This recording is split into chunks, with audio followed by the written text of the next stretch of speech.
So you see on our front page here, sort of a summary of everything that has to do with Eucharist. You see the Last Supper. That's where Jesus Christ sat down with his 12 disciples. And he says, take this, all of you, and eat it. This is my body, which will be given up for you. Think about that. This is, so he takes the bread, right? He takes the bread, he gives thanks, he breaks the bread, he gives it to his disciples. He says, take this, all of you, and eat it. This is my body, which, what? Will be given up for you. So how is it going to be given up? The cross. So that's why the immediate next picture is of the cross. So Jesus holds this, and remember, God is the one who created the whole amazing universe. Like this morning, one of the altar server, the adult altar server here, he comes into the sacristy and he says, Father, look at my shirt. And on his shirt is a whole bunch of pictures of galaxy, different galaxy in the universe, and has the name of that galaxy. And he's trying to show me all around. Anyway, because he knows that I'm so into that stuff. Like for me, like the whole universe is like proof of God's existence. Like it is mind-boggling to ponder like, and it just only makes sense that God, the majestic God, would create like that, right?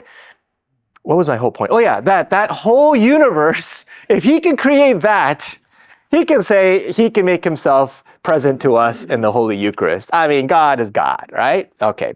So how does he do this? He says it at the Last Supper, this is my body, which will be given up for you.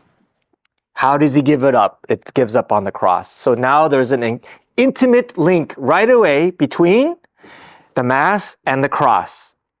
And if anything that you take away today, you will have to understand that at its core.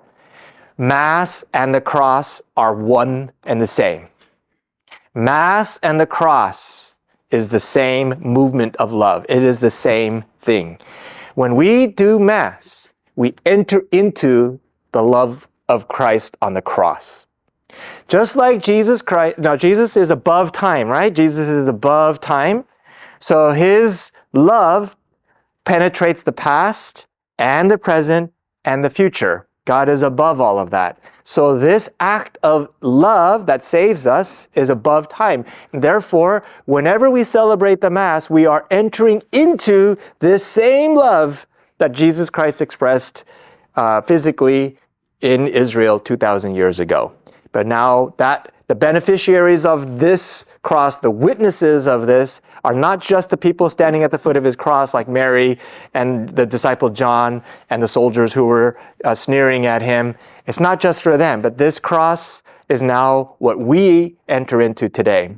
So the instinct of the Catholic Church has been that the Mass was not necessarily immediately supposed to be like a pep rally. But in modern times, we've sort of taken the Mass and tinkered with it to become a little bit more like a pep rally, like rockin' concerts, and people really find that, so inspirational to have that kind of music and stuff. And that's some of it's there. But the reason why we've maintained a relatively somber, but also maybe not somber, but solemn tone to Mass is because it's ultimately about the sacrifice of Christ. Now, yes, the sacrifice leads to the resurrection, and we are an Easter people, yes, but the price that is paid is still one that we must participate in. So the cross and the Mass are one and the same. So keep that at the backdrop of your head as we go through this epic journey with the Holy Eucharist. So that's where then the next picture over, you see the chalice, the picture of the chalice and the bread.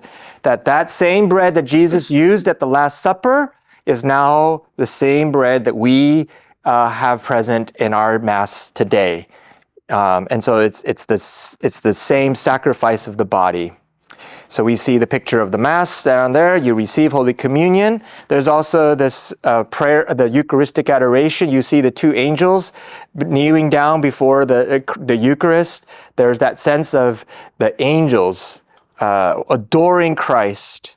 And so we have the priest holding that monstrance with the Eucharist to offer benediction. And so there's this worship, the worship of the Eucharist.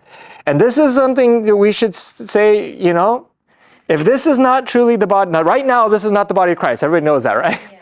This is just a piece of bread, okay? I would never do what I'm doing right now if this was the true Eucharist, all right? So everybody understands this is still bread, straight from a cellophane wrapper in the cabinet of our sacristy, okay? I'm using this as visual aid, that if this was not truly bread, and we're kneeling before this bread, and we're bowing before it, and we are adoring it, what is that called? Idolatry. That's right. We would be guilty of the worst of sins in many ways. So, of course, you know, it's now black and white. It is or it isn't. Right? If it is, we are all doomed because we're all committing idolatry. If it is, it's the most spectacular worship in the whole world, right? That we're worshiping our true God. So I put it out there real blatantly because now we got to choose at a certain point, believe it or not. Use Jesus in the Eucharist or not.